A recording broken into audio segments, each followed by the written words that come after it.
What's up, everybody? Welcome to another episode of the Cigars and Everything Else podcast. We're in episode 95. My name is Jared. I got Denzel with me, and we are going to get into some cigars and a little bit of everything else. First and foremost, let's honor us a great athlete today that wore the number 95. Who we got, D? Hey, man. So look, we got some Warriors in football. And I'm kind of torn. So they're some, I won't say younger players. I guess you could say younger. They're in their 30s. So young in rush in totality, I guess. But there's two situations where I might differentiate between going with one or the other. So we're going football, we're going with the Chiefs, and we're going with the Cleveland Browns. So we got Myles Garrett with the Cleveland Browns. And then we got the Chiefs. You know, they got chips with Chris Jones. So two all-pro defensive tackles. But one of those has several chips. Mm-hmm. And the other one got Defensive Player of the Year last year. Myles Garrett. And Chris Jones got the chips with Kansas City. Man. I'm going to say go Chris Jones just because better franchise. I ain't showing Cleveland Browns no love unless it's one man. Other than him, no love for him, man. You know what's crazy? I was going to go I was leaning more towards Myles Garrett. Even though I'm not a fan of individual. I'm not a fan of Ohio State overall because I'm a Michigan guy. Definitely not a fan of Cleveland because it's just a rival city in the Midwest.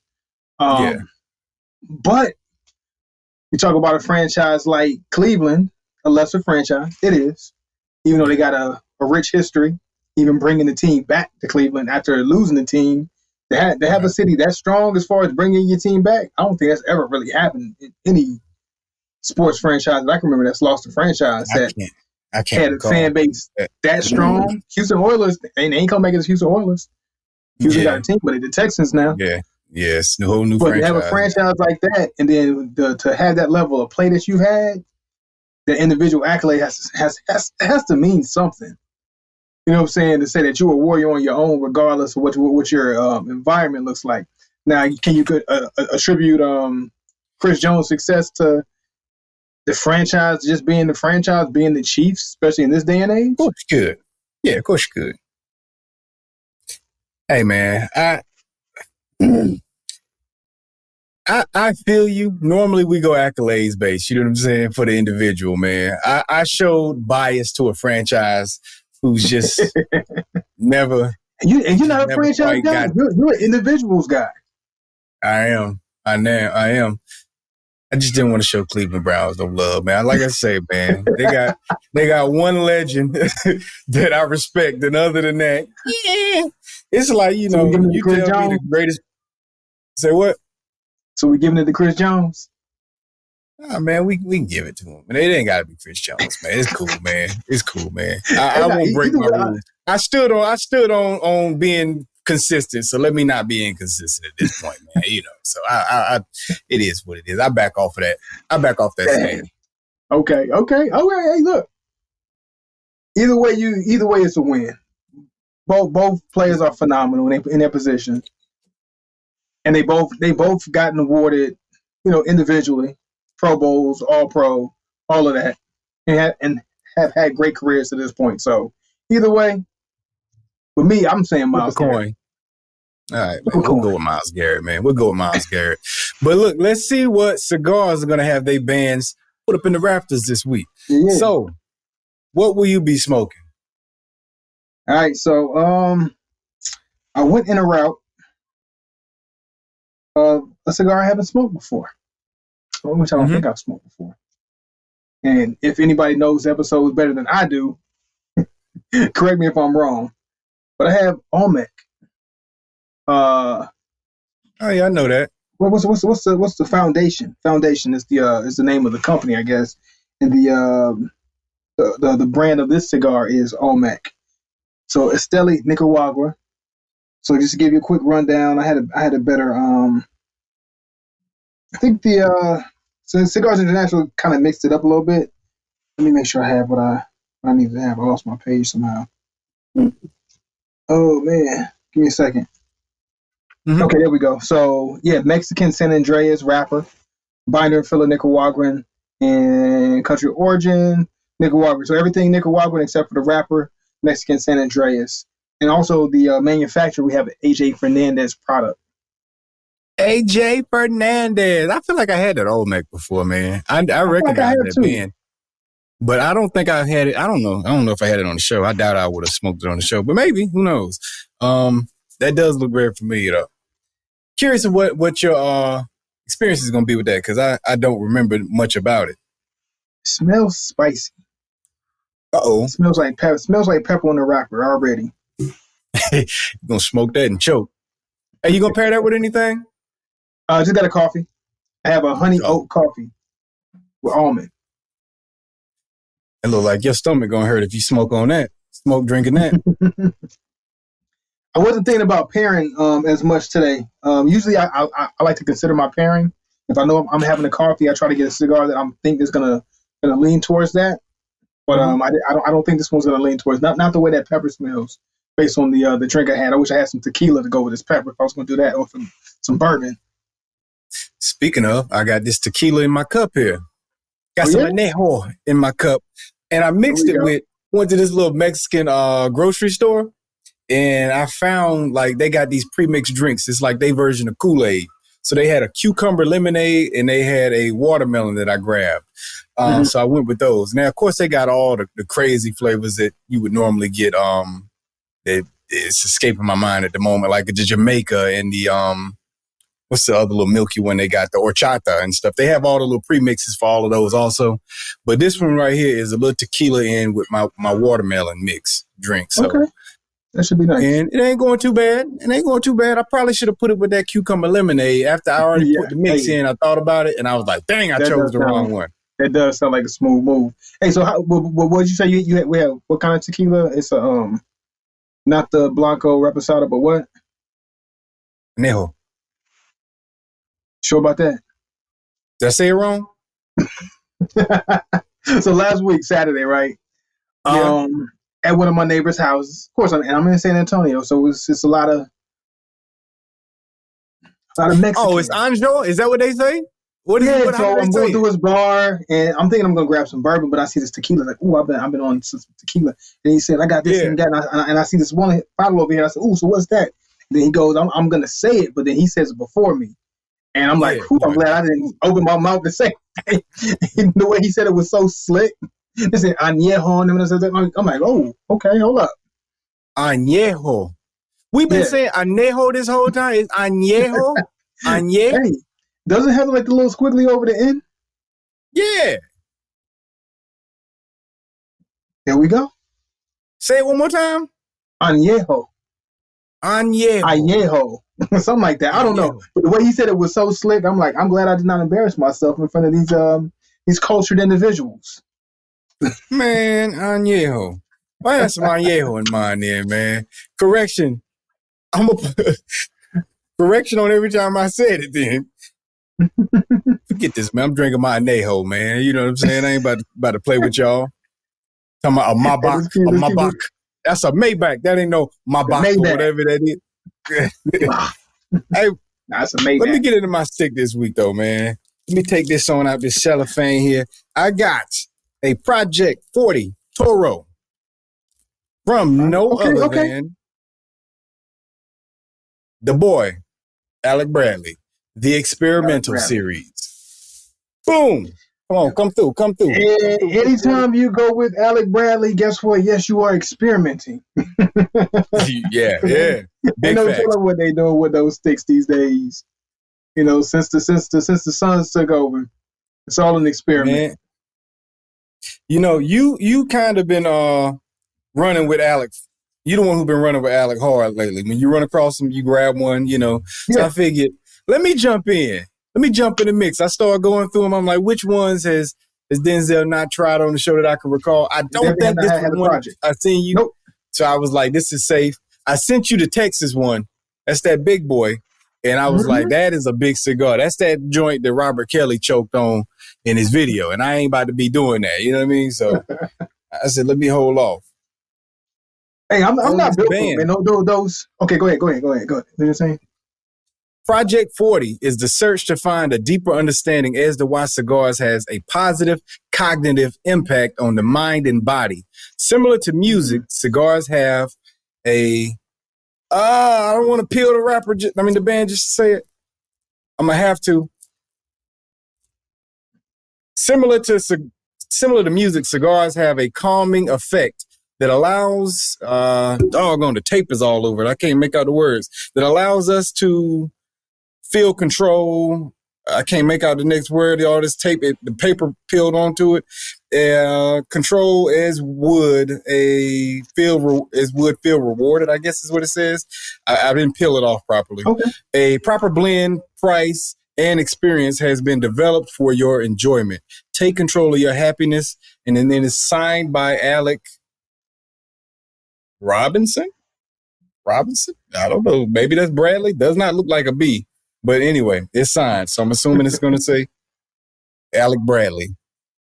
Yeah. And this is an experiment to figure out why cigars make us feel what we feel. And it's supposed to tap into that. And it's called 40 from what I read, because it says that 40%, it says 50% of your happiness comes from genetics, 10% is based on your circumstances, and 40% depends on your outlook and mindset. This is supposed to contribute to the 40%, Project 40. Hey, and that 40% is important. And that's one of the reasons why we've come to cigars in the first place. That shift of mindset. You know, we were all about it back then. 15 years ago, but no, actually long. About 15, 25-ish, 20, 26-ish. That mindset started to shift a little bit. You know, after the dust kind of settled in our early 20s, you know, after that dust settled a little bit, we figure out where we're going to go and how to get that mindset settled. So shout out to Alec Bradley for actually taking the reins on that and saying, hey, look, don't forget the essence of why a lot of our cigar smokers are smoking cigars and enjoying cigars. Yeah. And that's dope. That's dope that they recognize what this is about, and they're trying to add to the culture of what it's about. Now, hopefully they actually pulled it off. But that is the correct mindset. They head in the right direction with that. This cigar, I did a straight cut on the cap here.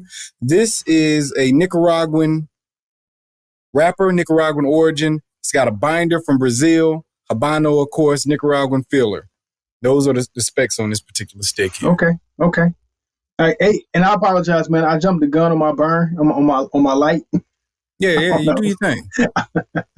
So I clipped mine already. Went with the straight cut. Used some cedar to get me lit. I was gonna go straight butane to it, but then I smelled that pepper. So I was like, you know what? I might want to do a lot lighter treatment on this light. But to my surprise, it's been really pleasant. No pepper. Not yet. What you feel like you're about to get into as far as your initial thoughts so far?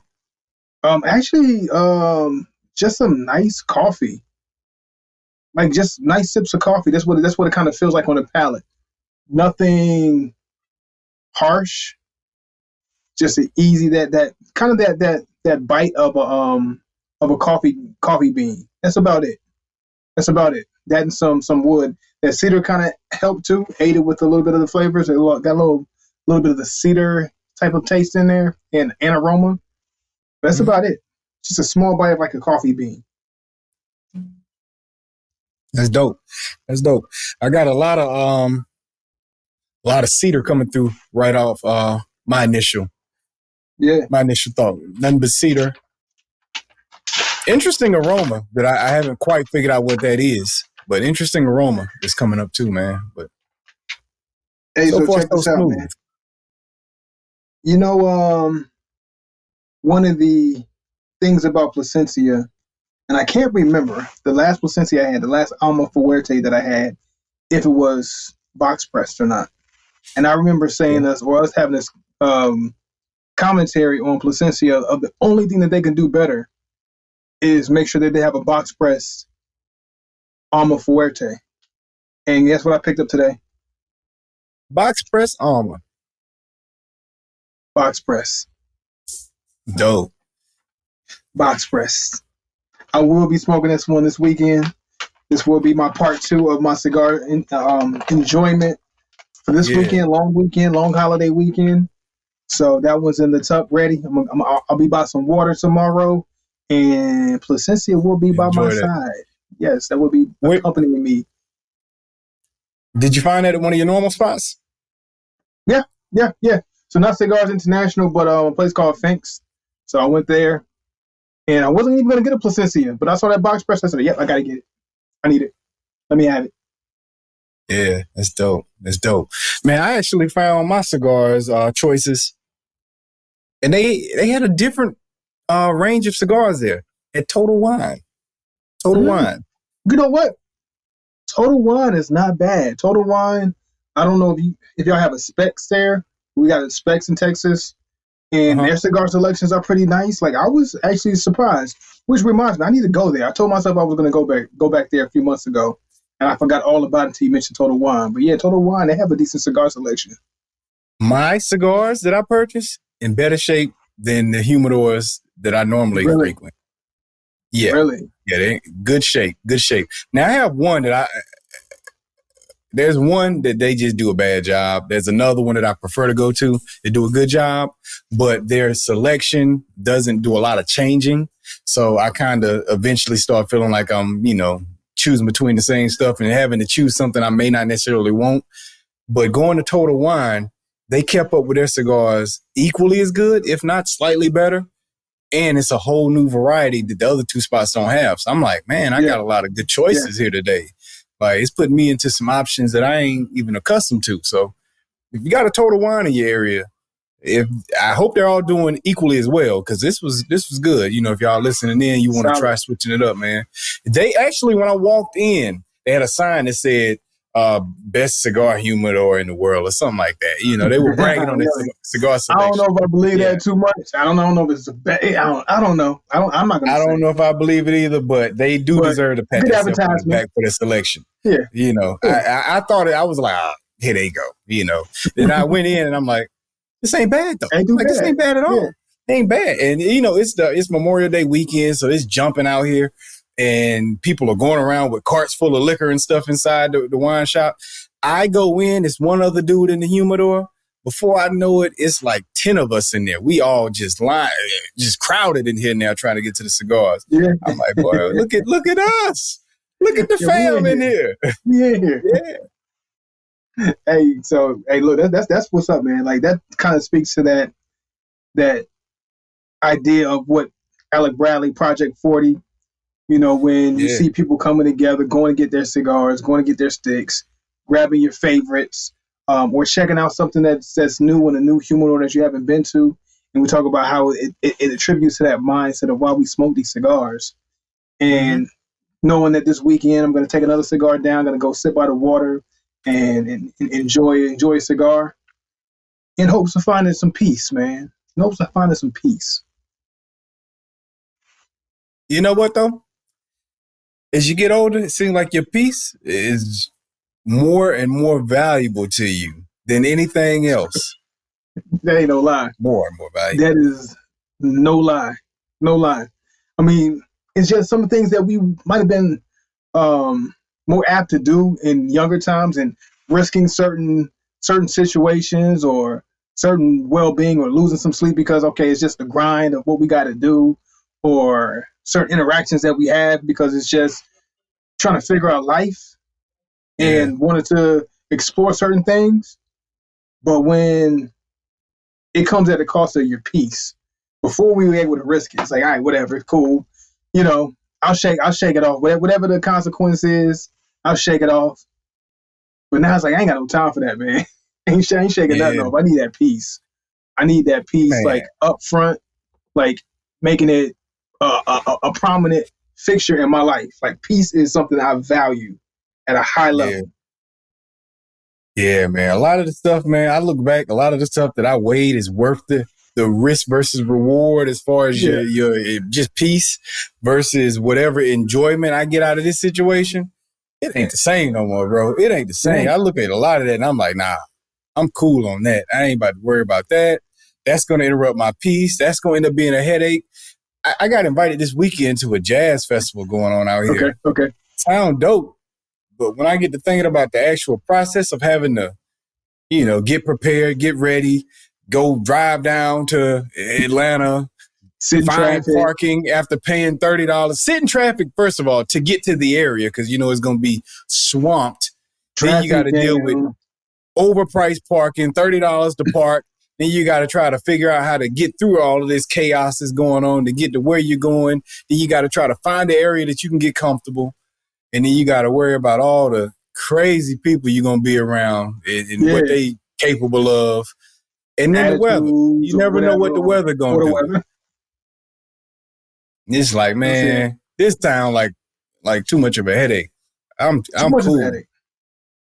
Like it's just the way that we decide to steer away from certain things. Like, hey man, like I'm in the house, 8:00 after my workouts. I get home from work, I go get me a workout in, and I'm in the house.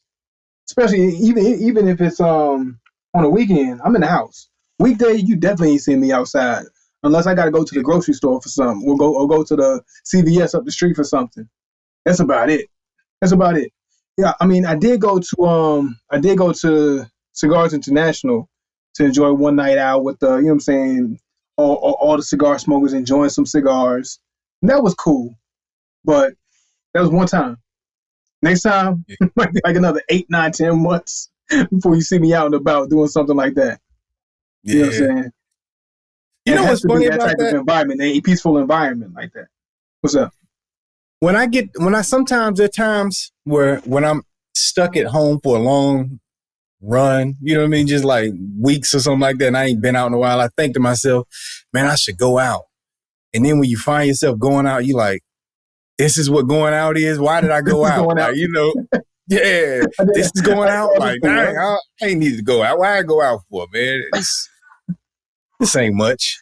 It's just a bunch of people in an area doing nothing on their phones, eating, drinking. It's just like, don't get me wrong. I get that. It is that too. That part too. But I get the process when you're younger because we did it. You know what I'm saying? We were out. We was in the club. We was getting it in. We was doing our thing. Yeah. But at the same time, we didn't have that much. A lot. We didn't have that much peace to even have to weigh. Like peace wasn't prominent. You know what I mean? So it was the amount of peace that we build up. So the level of peace that we were able to acquire. I think that's the deal now. Is the fact that when you're young, 20, you don't really have much of anything. Like you're here, so it's not much. You know what I'm saying? Much further you can fall back if you stumble into something and ruin that peace that you have. It's going to be rocky either way. If I'm at home, it's going to be rocky. If I'm in the street, it's going to be rocky because I haven't even figured out my peace yet. In early 20s. Yeah. But after 30, you start building your environment. You start setting up your environment. And this is how you become like stuck in your ways when you get about 35, 40, 50. So you get stuck in your ways because you don't want to interrupt what you already got going on. Like I'm settled, I'm established, I'm good, I got this. So if I do anything, it could shake the ground a little bit more than it was when I was 20 because I didn't have much to shake. But now you got a lot to shake. For me, you know what I think it is? Because I don't think peace mattered to me 18, 19, 20. When we was in college, not much. Value in it. There was no value. Just a little bit of peace is all I need. Just let me go slip off in my dorm room for, about an hour or so, and then that's my peace for the day. And then that's all I needed. Just a little bit of peace is all I needed. Back to the calamity. Yeah, back to the calamity. Like, you think about it, bro. When we was in college, man, we partied like 4 nights a week, man. Like, straight up. Wednesday. Wednesday. Go to the Wednesday through Saturday, we party. Yeah. Thursday. Club Thursday night. Friday, then Saturday. And then it might have been one of them pre-dawn parties on Saturday. Yeah. So you party in pretty much Sunday morning. Yeah, exactly. And now, I think for me, once I got to the point where I started not being able to have that level of freedom and I started adding all these additional things into my life, you know what I'm saying? That now would take away from me being able to get that one little out. I don't know. I guess I'm just more tired now. So now the opportunity to do nothing is just beautiful. Like, you know, and it's just like, that's my peace, because I don't feel like I have the opportunity to do nothing. When you're a young college student or a young person, you work and then you just got all this energy and you just like, hey, so much energy. What do I do? What do I do? And I don't have that level of energy. So it's just like, let me conserve what I have now versus back then. It was like, let me expend it. Like, you know, let me get rid of it. I need to get this out. I got so much energy to burn off energy. Yeah. Now it's like, okay, I know I got about this much energy in my energy tank. And it's like your phone battery. Like your phone, when you get your phone brand new, that battery lasts all day. Yeah. As long as you had that phone, you look at before you get to 80%, you're like, I'm good. I got 80%. Yeah. Now I had my phone for a couple of years now. I get to 60. I'm like, this ain't gonna make it. This ain't gonna make it. You gotta think about my day. 60% ain't what 60% used to be. You know what I'm saying? You get 50. I got 50%. We got that new phone. I got 50%. It's going. I'm good. I'm good. But 50% now, I start sweating over 50% now. Yeah, man, it's different, man. I think that's the analogy right there, man. It's like that. But man, yeah. This is the sign you getting old, when your peace start meaning more to you than a good time. Like, you know. Yeah. It's like, and at some point it flips and I don't know when. It would be nice to go do that. That's cool. Or the opportunity might be there. It's like, but my peace. I need this peace right now. Because ain't no telling how much more I'm going to have to give. So if it interrupts my peace, I know it's going to drain my battery. And I can't afford it. I ain't got it to give. Yeah. You know what I've been finding some peace with? What's that? At night? These playoffs. Yeah. Yeah.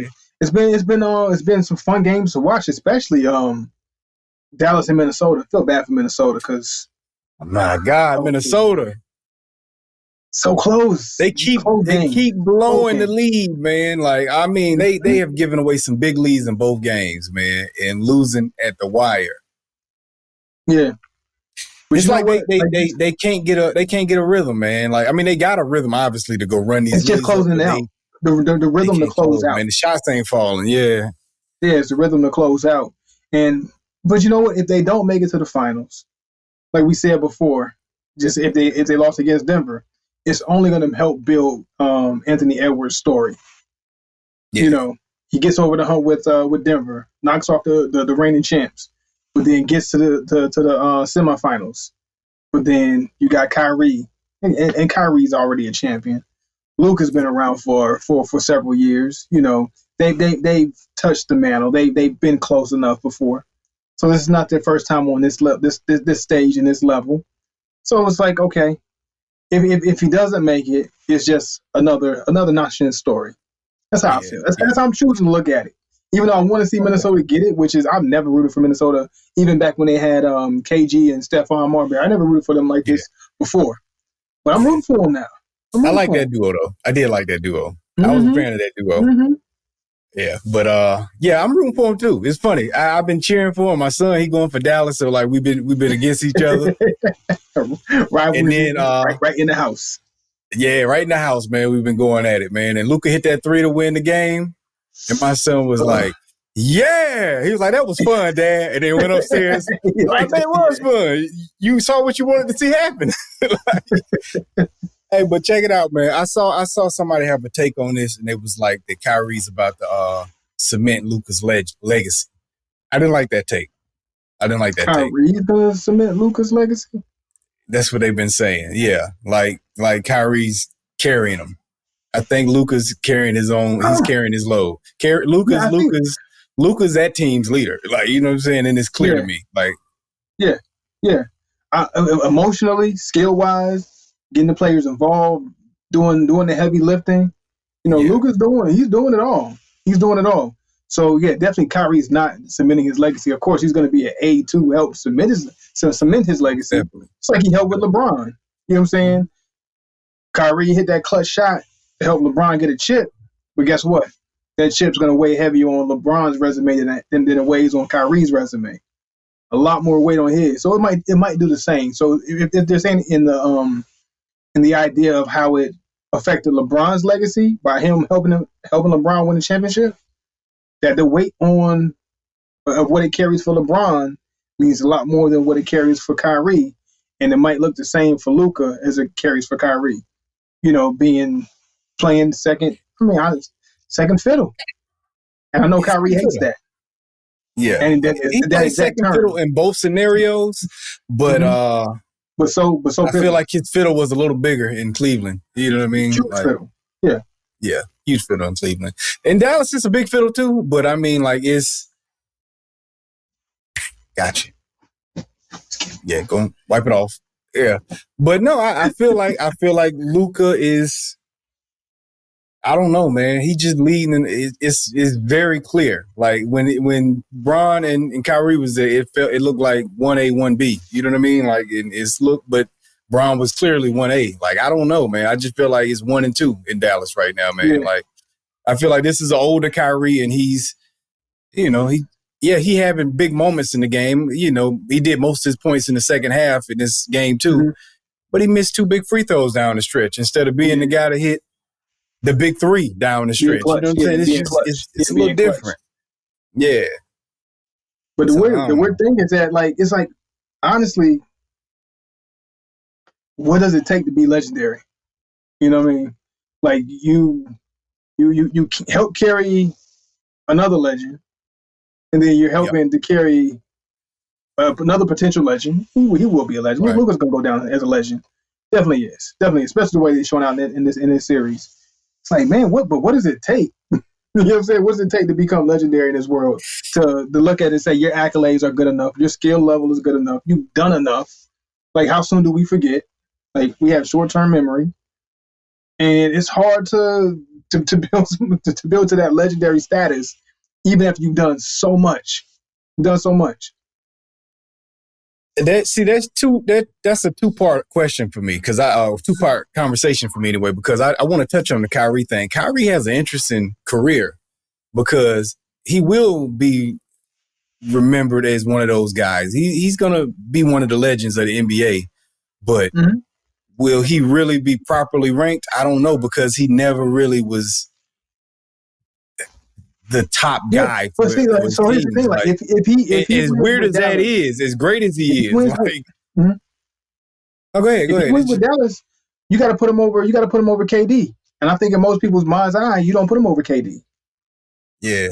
If he wins one with Cleveland, wins one with Dallas, he's a bigger legend than KD, easily. But most people won't do that. Most people won't put him above KD. Most people won't. People feel like KD spot solidified. They probably won't. That's the crazy part. But you know what's interesting, though? We had these arguments and conversations over a person's place in history all the time, but you really got to wait until their career over to assess that. Like, all of this while somebody's still playing it's just too early. Because if you would have asked me when Tim Duncan was playing what his position was in history, I wouldn't have said what I say now.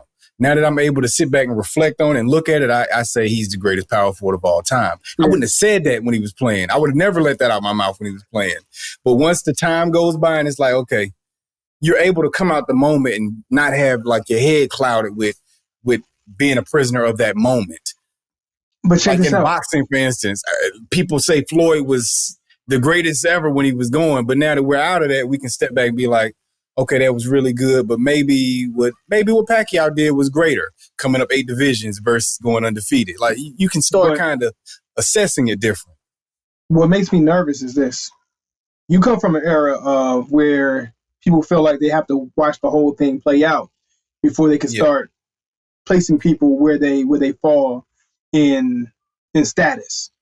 Not so much now. I don't think that's the case with the generation now, and probably the generation coming in the future. We're quick to call somebody to the GOAT while they're playing. LBJ. I know you heard the Paul George conversations before. He's the GOAT. You know what I mean? Like, we've gone away from not calling somebody this or that until the job is finished, job is done, and we can step back and look at the totality of everything.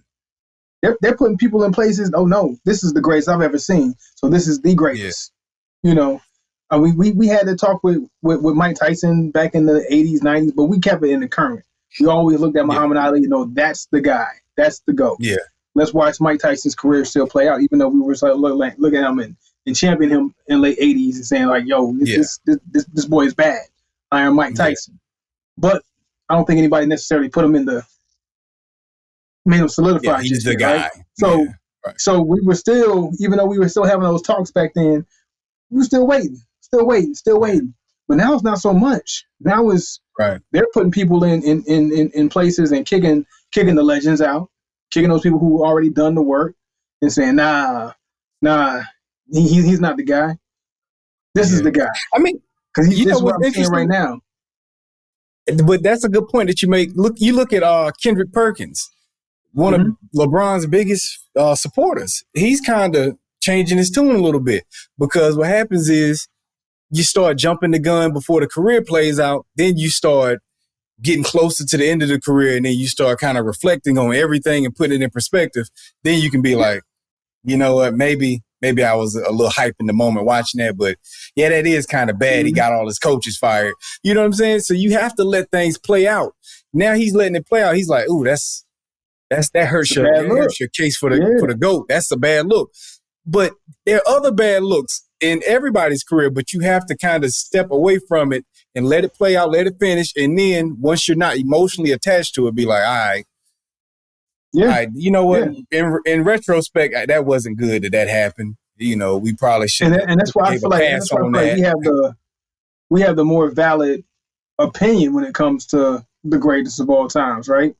Because we weren't MJ fans back in the day. We step back, watch the career play out, and then we can assess and say, you know what? Of everything I've saw to this point, that's the greatest I've ever seen. You know, taking ourselves away from the moment, because if we were stuck in the moment, we'd be like, nah, he ain't the GOAT. Nah, man. We've hating on Mike right now. Because I would take stuck in the moment. Yes, being stuck in the moment, we'd be like, nah, they ain't the GOAT. But we can step back and say, okay, I wasn't a Bulls fan, I wasn't a big Mike fan, but I can recognize that's the greatest, because you take away that emotion, and that's the emotion on the flip side of tearing somebody away from being the greatest because you're so caught in that moment. Right. Do you think that we will have people that will actually be considered like legends moving forward, like by the generation that comes after? So, for instance, we talk about Kyrie, and Kyrie is being called that now. And I'm just using Kyrie as an example because I think he should be a legend. But will the generation afterwards, with the pace that everything's moving in the world, will they actually be able to look back and say, oh, that guy Kyrie Irving back in the day was great? Or will the next generation, will he be forgotten? Because everything is always moving so fast. Will these next kids forget this crop of players right now? Can an Anthony Edwards actually become a legend as great as he looks like he could be? Or will they just move on to the next because everybody's on to the next? How they're trying to dismiss Mike now and move on from Mike. Like, our generation held on to the past guys. We're still fighting for Bird and Magic. But I don't know that these kids are going to fight for their guys. Okay. The way I look at it is a couple of different ways of saying, of leading me to the answer of no. But it is still possible, right? But depending on how, I guess, the entertainment value or the spectacle is consumed. Let's leave it at that. So I feel like the way people decide who's the legend, who's not, who's great, and who's not, is not necessarily because of how we're captivated by what we're watching, but more so by conversation of what somebody else is saying. Because communication happens so fast nowadays, right? So we're all distracted. So back in the 90s, let's go with the 90s. When the NBA Finals were on, or it was the Super Bowl, or whatever event, or the Olympics, 96 Olympics, when the games were being played or the events were being held, how did we consume that information? We sat there, we watched it. We were captivated by what we saw. So we could fully assess to say, yo, that's great. Michael Johnson is a beast of a sprinter because I saw that. Maurice Green, that matchup was insane because we sat down, we got together, we watched it, We saw everything play out, and then we had our communication amongst ourselves, and then this pocket After group, this group pocket, this group pocket, that group pocket. You go back to school, everybody's talking about it. You go to work by the water cooler or whatever, and then that's how we all come to this conclusion that that's the greatest I've ever seen. Yeah. That's it. And so then we herald our legends and say, yo, that guy is legendary. They become legendary. They become etched in our mind because we were captivated by what we saw. But they don't do that like that. It's not the same anymore. Everything's consumed in clips. Everything is consumed in a YouTube short. Yeah. And then everything's accompanied by comments. And depending on what those comments are, and the back and forth between the comments, we decide what's great and what's not. Yeah. We break things down in clips. We don't watch the whole game. We don't watch the whole event. We don't watch the whole matchup. We don't watch the whole boxing match. We just see it in clips. We hear commentary. There's so much commentary out now. Before we had our conversation, me and you at school, you know what I'm saying, in the classroom or at the water cooler at work or whatever it was, and we talked about it. Now he's sitting in the moment. You know what I'm saying, comments going back and forth between everybody across the world, and everybody has an opinion. You have like 80,000 sports shows and 50 million podcasts of everybody talking about it. So opinions are swayed, dismissed. Like everything's being shaped in a way to where we call this guy the GOAT by opinion, and all of a sudden we decided now he don't want to be. We don't want him to be the GOAT. So now we're going to tear that down because of conversation, and then we're going to put out a bunch of bad clips, a bunch of their what's the low lights. Yeah. Put out their low lights. Nah, they ain't that great. So now we're swaying opinions. We can play puppet master with however we want people to be perceived. So yeah, it's gonna be it's a hard climb to really etch in somebody's mind what the GOAT is and what the legend is or what is captivating, because we're not as captivated as we used to. We don't consume the content the way we used to consume the content. Man, think if Blake Griffin was out now when social media was running as heavy as it is now. He's the greatest. He's the greatest athlete ever. It's the best thing I ever seen. Did you see that dunk? That was crazy. He's jumping out the rim, out the gym. Blake Griffin would be the GOAT everything right now. And the second GOAT would be DeAndre Jordan. Because honestly, I feel like that's how Ja Morant. Not saying Ja Morant's not great, or he's good, but I feel like that's how the hype of Ja Morant came about. The highlights. Yeah. You see the highlights, not the whole game. You see the highlights. Then the highlights come out, and then everything goes around, and then the agenda gets behind him, and they push it. Then he does something bad, and then now, you know what I'm saying? They decide to strip that from him. Nope, he's not that great anymore. He's not as good. I'm not saying he can't come back and you know, saying come back from injury and be as good as he was, but it's going to be even a harder climb now. Right. We didn't have that back in the day. Jordan go do something stupid, swept under the rug maybe. Yeah. You see him on Saturday, open it up, and all you know is what you've seen. Tune in to WGN and enjoy the game, and that's what it is, man. Mm-hmm. Yeah, man, it's gonna be rough on these guys moving forward, just by the way the information is consumed, like you said, and the way the conversations are had. It's always gonna be the next guy, man. We're gonna go through a run where it's gonna be a lot of GOAT conversation, and LeBron's title's gonna be up for grabs because right now he's the guy that pushing to the front, but about another 5 years, it's gonna be another guy they trying to put ahead of him, you know, and. Yeah. It's going to get real annoying. The only way to do it is you got to be over captivating. Like you have to be undoubtedly captivating. Kind of like how Anthony Edwards has been in the playoffs to this point, to where everybody's like, yo, that's the next MJ. And we're all coming to the same consensus because he was just that much captivating for the audiences that everybody's willing to tune in and watch the games, watch him play, watch him cook. Do what he got to do. Yeah, it's been. So, but I'm gonna say this, and if he want to maintain that, he's gonna have to step it up in the playoffs. Mm-hmm. He has to step it up. Here's the thing. He's having moments, but he ain't holding it long enough. This is what's scary about what you just mentioned, right? And then also what I just mentioned, coupling it together, that if he doesn't show up, that everything he just did over the last, you know what I'm saying, to finish out the season and in the last couple of rounds, we're gonna throw it to the wayside now. It'd be like, he ain't show up, boom, boom, boom, write him off opinion. All the people gonna talk, and then now he has a harder climb the next season instead of just, you know what I'm saying, getting beat. All right, bounce out the playoffs, come back stronger, maybe get bounced again. You know, we let Jordan climb. We let LeBron climb. Yeah. We ain't letting people climb. I agree with the climb. Away with nothing. He can have bad playoff series. Kobe had bad playoff series. LeBron had bad playoff series. They still in the conversation.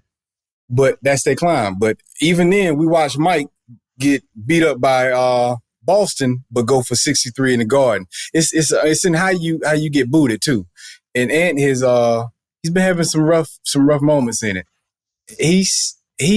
I still like him though. I'm not ready to give up on him because I like his attitude throughout it. He ain't broken. Yeah. This is right. His head is right. So I champion Ant, and I hope for the best for him because I like his mindset. He's from that old cloth, in my opinion. Yeah.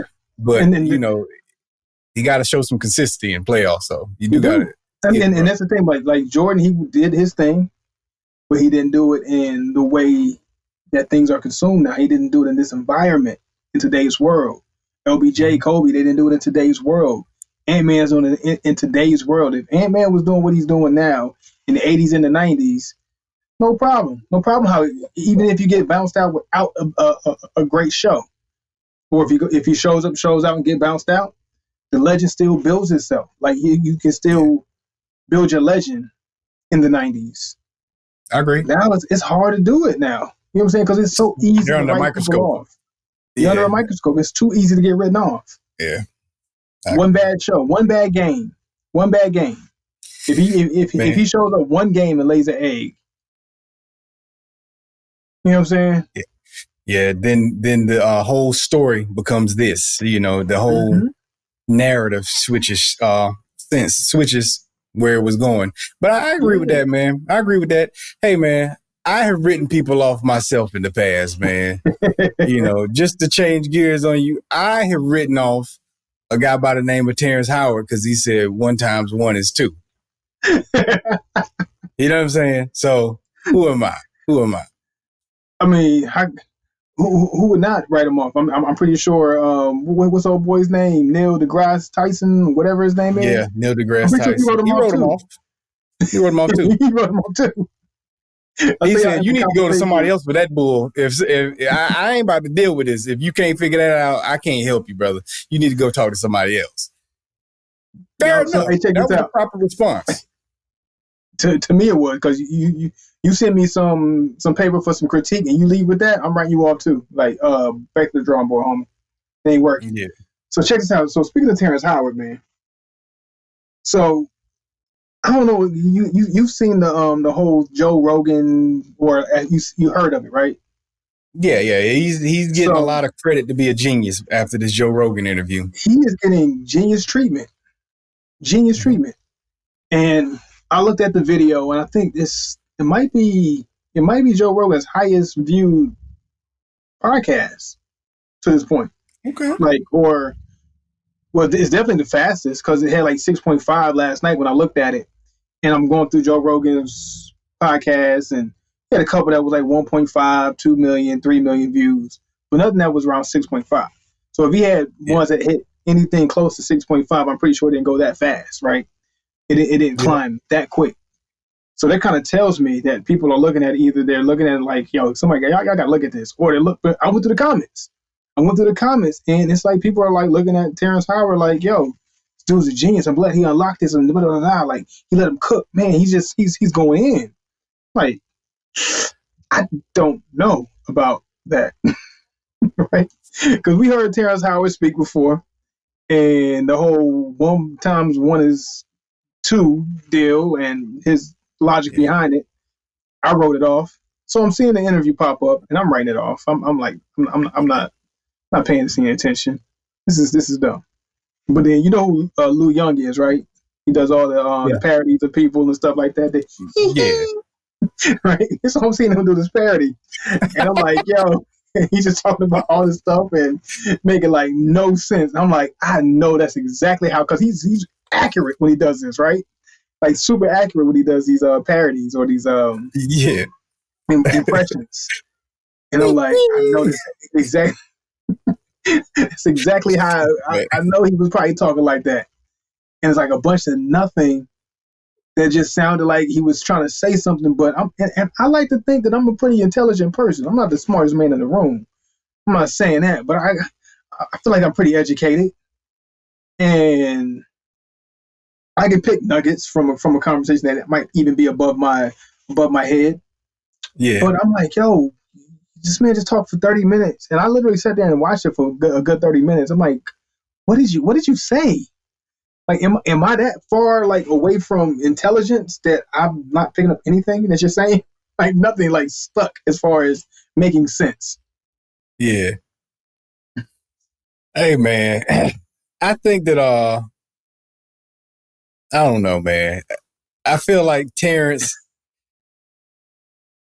I saw somewhere where he had a patent, and he's claiming all of what we see in virtual reality now is based from his findings and his discoveries, which validates his intellect. And now he's like kind of on a mission to, I don't know, prove that he's smart after that whole 1x1 debacle. But I think that he was onto something with that. Mm-hmm. With the virtual reality, I think he was onto something with that. You know. Yeah. He might be onto something. I ain't gonna completely write him off, but I kind of have in a way, in most cases. Like at one time, it was hard to get over. It's too hard to get over. Like I don't understand. Like how do you even come to that conclusion that 1x1 has to be more than one? You're multiplying one thing one time. Multiply. If I multiply this cigar and I try to like if I want to have more than just one, like it's one set or a product of something. Yeah. By itself is that same product. That's it. You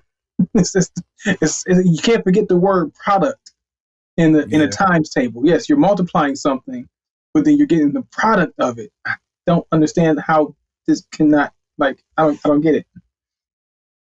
Yeah. And then he's saying something about square roots, and the whole square root idea wasn't making any sense either.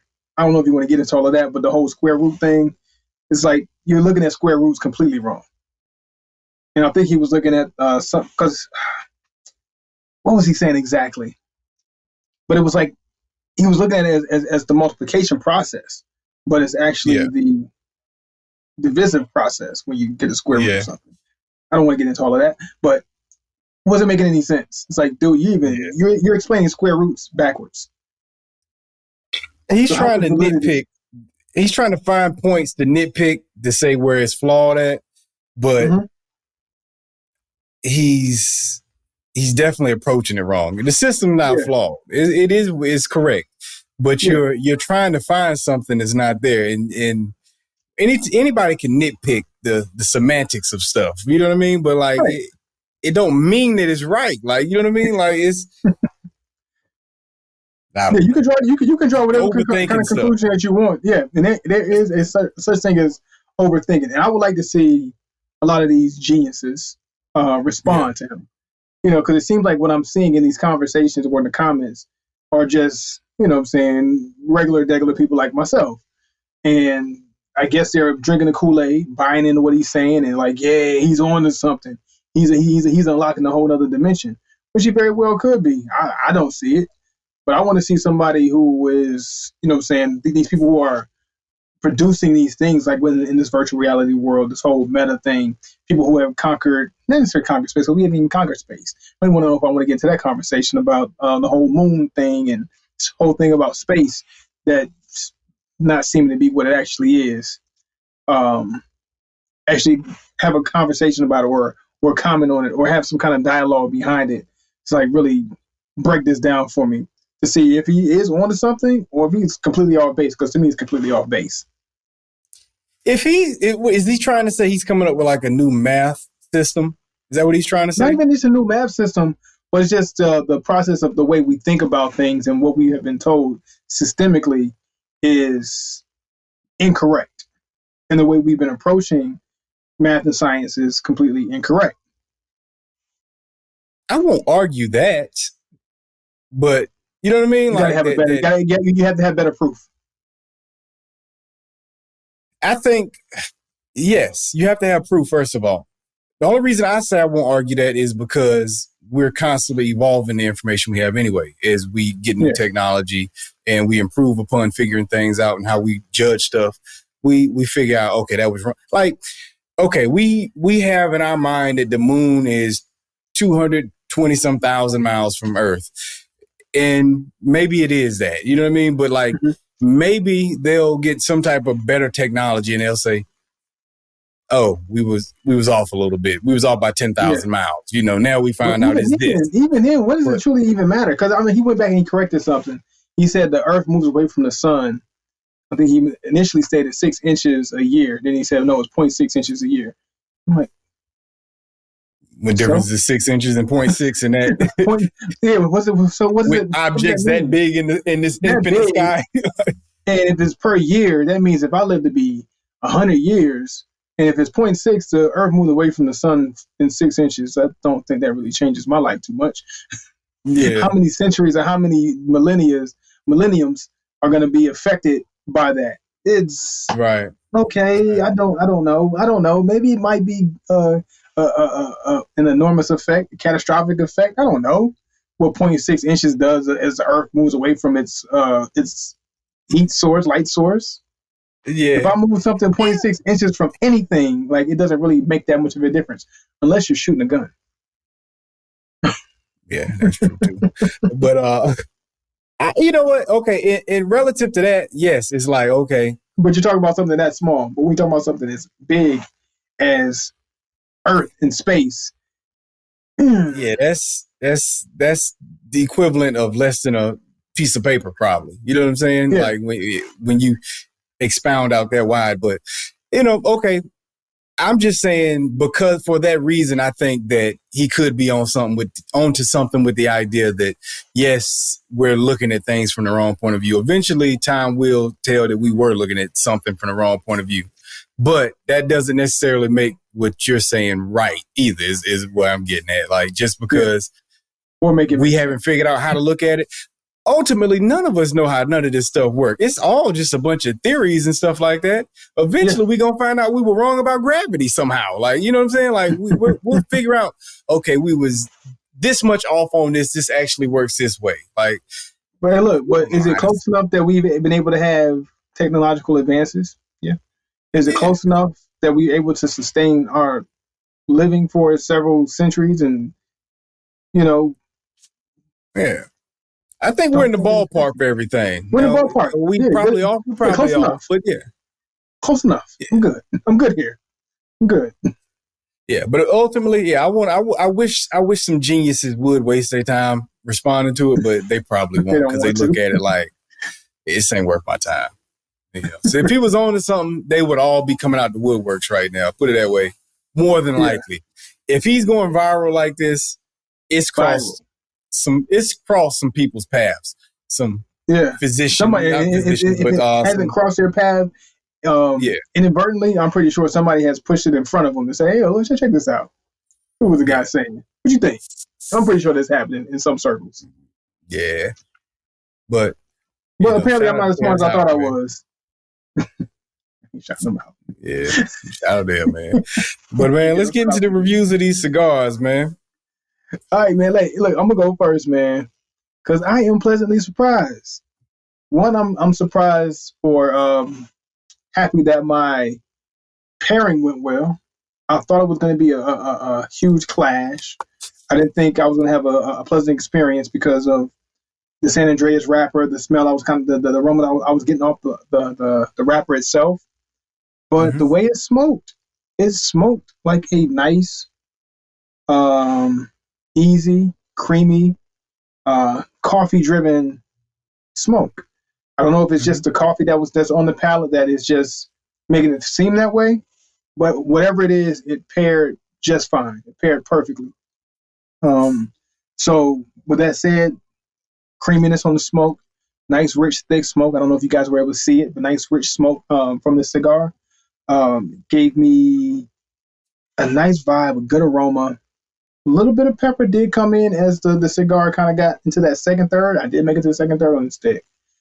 So but subtle pepper, nice pepper that went well with that earthiness with the coffee bean. That little coffee bean bite was still there, but it was pleasant. Let's see, what else did we have? We had some. Well, I guess it was maybe it was the drink because I'm getting this latte type of feeling, and maybe it was the coffee that was going with it. But I don't know if that's the cigar itself. But however it was, if you have a coffee and you have this Olmec by Foundation, it's a great mix, great pair. So easy smoke, good smoke, fun smoke. I would even say. I can definitely see me smoking this, chilling on my lawn, relaxing, and just kicking back and just taking it all in. Getting that peace, that value of peace up. So with that said, I'm not going to put it in the fours though because it just didn't hit my my top favorite flavor palette. Is that I like to see in the Placencias or the Ligas or the My Fathers, that Fonseca, which was really great. I'm going to put it in the threes, but high threes. So I'm going to say 3.8 for the stick. 3.8. Okay. 3.8. Dope. You said that's actually by AJ Fernandez? Well, manufacturers, yes. Okay, yeah, definitely. All right. Well, for me, I have the Alec Bradley Project 40, the Toro Experimental Series. This cigar started out with a nice medium body, creamy smoke. Good aroma coming off of the stick. I picked up immediately on some cedar notes upon lighting. Like you, I'm at points confused if what I was pairing my drink with. I had a watermelon drink with some tequila in it. I was partially confused if some of those notes were jumping over into the cigar for me because I did end up picking up on something that had like a fruity floral type notes, like dried fruit floral. Let me say this. This cigar gave me dessert vibes without being sweet. Nothing sweet about it, but it felt like I had a pie. Like this could have been a pie, but it wasn't sweet. So it was like chocolate notes, but the dried, not sweet chocolate, like semi-sweet chocolate, but it wasn't, this stick wasn't sweet at all. The spices was like baking spices, like your cinnamon, nutmeg type vibe. You know what I'm saying? So but it was, like I said, it had a flowery notes on it. It had like the little dried fruit notes. It was like walnuts in it. It was a good stick, man. It was a good stick. The construction was good on it. The draw was good on it. I have no complaints as far as anything concerning how it was put together, how these notes all blended and set with one another. Everything went together well. I'm going to do something for this cigar that I normally don't do. I'm going to give it 2 different ratings. As a cigar, I'm going to give it a 4.0 from 1 to 5. It will reach the 4 mark for me. As a preference, I'm going to give it a 3.8, because this did give me some light skin vibes on this cigar. It kind of had that feel to it, but it was a good cigar. And for those not in the loop, light skin vibes is the little lighter cigar wrapper on it. You know what I mean? Which it is a little lighter, but it ain't as light as it may be coming across on camera. But 3.8 for my preference. I typically don't prefer some of these notes and stuff, like the little flower feel to it and the fruitiness to it that was there. But I would have liked to have a little bit more of a punch and some of the spice to come through with a little more, I guess, peppery notes to give me that type of spice. But overall, there's nothing to complain about. That was preference issues. 4.0 is what I'm going to give this. So shout out to Alec Bradley on the Project 40. This may very well end up being a cigar that I end up revisiting later on in my free time, and it might hit the spot. Perfect. Alec got something that you would want to revisit? Possibly. Okay. Hey, I'm gonna do some research on that Project 40 now, to see exactly how. I mean, we already know how it came about. But what was put behind it? What was the driving force behind creating that cigar in the way that it was created with those notes that you got? To see where is Alec Bradley heading? I mean, I don't want to know if I want to jump back on the train as far as coming at Alec anymore. We laid off. Yeah. But I'm interested to see, are they coming back? Is it a comeback? The comeback. I'm pretty sure I saw this in a Maduro also. So Maduro probably would have been more what I was looking for. But I chose to go with the Habano. Okay. You know what I mean? So Okay. And I intentionally did that. So it is what it is. But hopefully, Alec is on the come up. You know what I'm saying? It sounds like they got their mind right with the intent behind this Project 40. So that's exciting news, man. Okay. All right, y'all. Well, anyway, this is episode 95. We appreciate y'all for tuning in to this week's episode of the Cigars and Everything Else podcast. We out.